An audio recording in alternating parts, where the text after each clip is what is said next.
আসসালামু আলাইকুম রহমাতুল্লাহ। সম্মানিত ভিউয়ার্স, আপনারা যারা দেশ এবং প্রবাস থেকে দেখতেছেন আপনাদেরকে জানাই অসংখ্য ধন্যবাদ। আজকে আমরা মাত্র 9 লক্ষ টাকা দিয়ে 2 তলা ফাউন্ডেশন 3 রুমের একটি বাড়ির ডিজাইন দেখব। অবশ্যই আপনারা ভিডিওটি শুরু থেকে শেষ পর্যন্ত দেখবেন এবং নতুন হয়ে থাকলে চ্যানেলটি সাবস্ক্রাইব করবেন। আমরা এখানে 1 2 3 তিনটি বেডরুম নিয়েছি, একটি কিচেন রুম নিয়েছি, 2টি টয়লেট এবং একটি লিভিং স্পেস।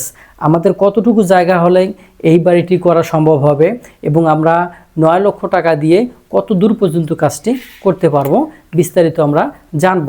তো এই বাড়ির জন্য আমাদের জায়গার দরকার হবে আউট টু আউট, আমাদের এই মাপটা দরকার হবে 36 ফিট 8 ইঞ্চি এবং এই দিকে যে মাপটা রয়েছে এই মাপটা আমাদের 30 ফিট।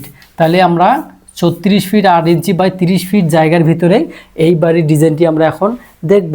তো আমাদের এই বাড়িটি রয়েছে বেডরুম 3টি, এখানে একটি বেডরুম 1 এবং এখানে একটি বেডরুম 2 এবং এখানে একটি বেডরুম 3। তাহলে আমরা 1 2 3 তিনটি বেডরুম পেয়ে গেলাম। আমাদের এই বেডরুম হচ্ছে 2 বেডরুম।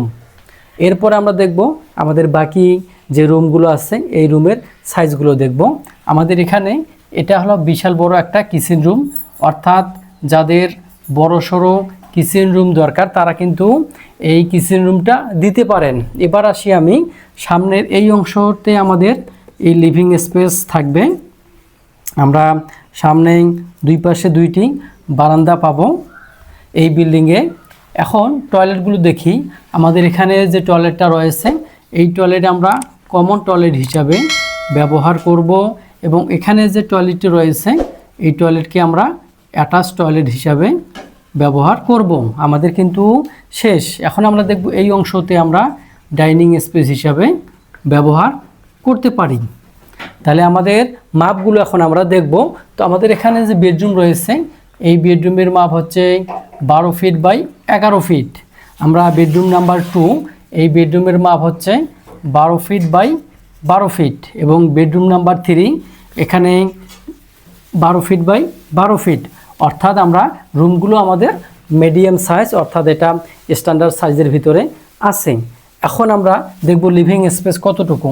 এই লিভিং স্পেসের সাইজ হচ্ছে 11 ফিট বাই 12 ফিট আমরা পেয়ে গেলাম। এরপর কিচেন রুমের সাইজ, এই কিচেন রুমের সাইজ হচ্ছে আমাদের এখানে 12 ফিট বাই 9 ফিট। অর্থাৎ আগেই বলছি যাদের বড় সড়ো কিচেন রুম দরকার তারা কিন্তু এই হিসাবে করতে পারেন। এখন আমরা টয়লেটের সাইজগুলো দেখব। তো আমাদের এখানে যে কমন টয়লেট রয়েছে এই কমন টয়লেটের সাইজ হচ্ছে 7 ফিট বাই 5 ফিট এবং অ্যাটাচ টয়লেট, এই অ্যাটাচ টয়লেটের সাইজ হচ্ছে 5 ফিট বাই 7 ফিট। তবে আপনারা কম বেশি করতে পারেন, আপনাদের পছন্দ মতো আপনারা করতে পারবেন। এরপর আমরা দেখব সামনের দিকে বারান্দাগুলো। এই বারান্দা আমাদের সাইজ হচ্ছে 8 ফিট বাই 3 ফিট এবং 8 ফিট বাই 3 ফিট আমরা পেলাম। এর সামনের দিকে একটি পোর্চ হবে, এই পোর্চটা আমাদের 11 ফিট বাই 3 ফিট হবে। আমাদের এখানে যে সিঁড়িটা রয়েছে এই সিঁড়ি আমরা দিলাম, এখানে স্টেয়ার, এই স্টেয়ার সাইজ হচ্ছে এখান থেকে এই অংশটা হচ্ছে আমাদের 11 ফিট, এখান থেকে সিঁড়ি পর্যন্ত আমাদের 9 ফিট 2 ইঞ্চি আমরা পেয়ে গেলাম। এরপরে বাকি অংশটাতে আমরা ডাইনিং স্পেস হিসাবে ব্যবহার করব। এখন আমরা দরজাগুলো দেব, কোথায় কোথায় ব্যবহার করব এবং একটা রুমে কয়টা করে আমাদের জ্বালানো হবে আমরা এগুলো দেখব এখন। তো আমাদের এই যে রুমটা এই রুমের জন্য আমরা এখানে দরজা রাখব, এই রুমের জন্য এখানে আমরা দরজা রাখব এবং এই রুমের জন্য আমরা এখানে দরজা রাখব। এরপরে কিচেন রুমের দরজা আমরা এখানে দিব, অ্যাটাচ টয়লেটের দরজা আমরা এখানে দিব, কমন টয়লেটের দরজা আমরা এখানে দিব। আমাদের কিন্তু দরজা দেওয়া শেষ আর এখানে আমাদের কিন্তু মেইন দরজা হবে, এখানে মেইন দরজা হবে। তাহলে আমাদের দরজাগুলো কিন্তু শেষ হয়ে গেল। আমরা এখানে D2 দেব, এখানে D1, এখানে D1, এখানে D1 এবং এখানে D দেব। এই মেইন দরজাটা আমরা 4 ফিট দেব। এরপর আমরা দেখব জানালা, অর্থাৎ এই বেডরুম আমরা 2টা পাবো, এই বেডরুমে আমরা একটা পাবো এবং এখানে যে বারান্দা, এখানে আমরা সম্পূর্ণটাই গ্লাস ব্যবহার করব, যাতে করে সহজে আলো বাতাস ভিতরে আসা যাওয়া করতে পারে। অনুরূপভাবে এই দিকেও আমরা গ্লাস ব্যবহার করব। তো আমরা এখানে একটি জানালা পাবো, এই রুমের জন্য একটি, এখানে একটি, দুইটি, অর্থাৎ 1 2, এই 2 রুমের জন্য 2টি, এবং সামনের রুমগুলো একটা, এবং এর সাথে আমরা বারান্দার অংশ পাবো।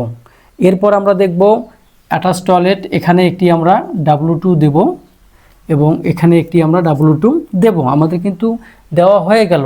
তো কিচেন রুমের আপনারা এটা মাপ কম করে দিতে পারেন, অর্থাৎ W2 দিতে পারেন, 4 ফিট 4 ফিট দিতে পারেন। আমাদের কিন্তু শেষ হয়ে গেল। এখন আমরা দেখব আমাদের কতটুকু জায়গা।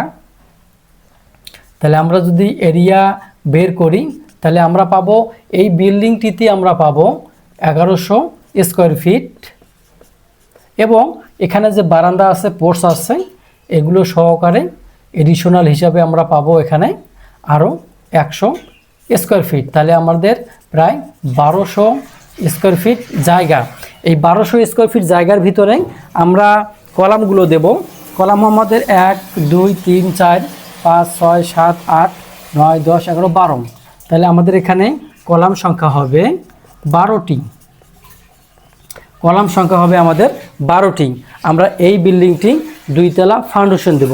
তাহলে আমরা এখানে লিখব যে ফাউন্ডেশন আমাদের 2 তলা।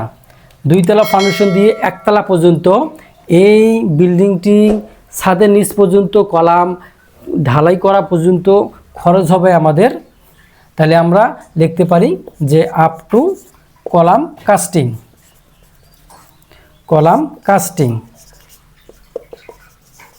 কলাম কাস্টিং পর্যন্ত আমাদের 9 লাখ, এটা প্লাস মাইনাস হতে পারে। 9 লাখ টাকা হলে আমরা এই বিল্ডিংটি কলাম পর্যন্ত ঢালাই করতে পারবো। এরপরে আসি, অনেকেই বলবেন যে আমরা তাহলে ছাদ ঢালাই কত টাকা আমাদের খরচ হতে পারে। এই বিল্ডিংটি ছাদ ঢালাই যদি করেন, তাহলে আমরা লিখতে পারি স্ল্যাব কাস্টিং। এই বিল্ডিংটির স্ল্যাব কাস্টিংয়ের জন্য আমরা 4 লক্ষ টাকা রাখতে পারি। তাহলে আমাদের এই বিল্ডিংটি আমরা যদি 2 তলা ফাউন্ডেশন দিয়ে 1 তলা একটি ছাদ করি, তাহলে আমাদের এখানে 9 লক্ষ প্লাস 4 লক্ষ